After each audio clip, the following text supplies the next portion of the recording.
Teme cila diskutohet shpesh, sa jemi një të hapur dhe sa jemi të gatshëm, sepse ndonjëherë kërkohet ndihmë nga profesionistët, por kërkohet një farë lloj ndihme, por nuk je i bindur se dikush mund të ndihmoj.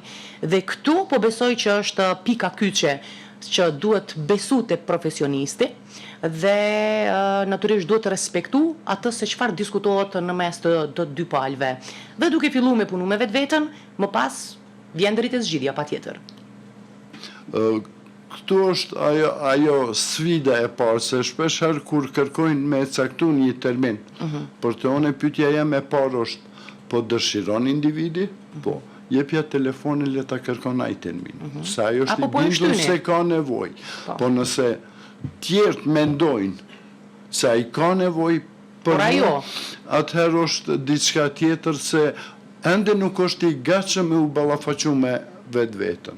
Ashtu që edhe koha edhe në aspektin financiar është një mënyrë një humbje e pa nevojshme, se nuk mund me u ndryshu diçka derisa vetë individi nuk është i gatshëm me bë diçka për vetveten, jo për tjerë. Për të mirën e vet, po. Për veten, ajo është e parë. Patjetër, numri i telefonit +33 44 902 është në dispozicionin tuaj, ju të cilët keni për të bërë ndonjë pyetje, natyrisht që mund të adresoni derisa doktorin e kemi në emision.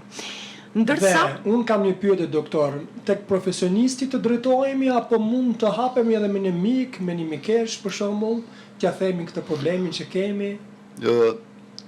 Është fat se ne e kem ende të ruajtur kohezionin familjar, nuk është shkatru plotësisht qysh është, ashtu që në familjet e mëdha shumë ma letë njeni prej antarëve të njeni e gjeni mbështetje, një mirëbesim, një mirë kuptim, që është shumë i rëndësishëm. Se zakonisht kur dikush thot spondina mirë, hajde mas janë zerë fundin, sa është kjo kur gjë, kjo kalon. Se ne jemi mësuar me por ajo nuk është ndihmë realisht. Jo, ajo nuk është ndihmë, se ajo e bën personin me u ndi se askush nuk po e kupton, edhe se ai ka mbet vetë.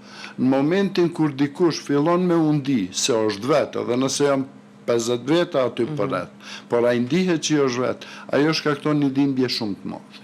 Nuk është një dhimbje që kalon me paracetamol, me një ibuprofen, por është një dhimbje shpirtërore e cila ndihet edhe shumë vështirë të i kalohet. Unë shpesh e përdori termin se ilaç për shpirt nuk kanë kutia.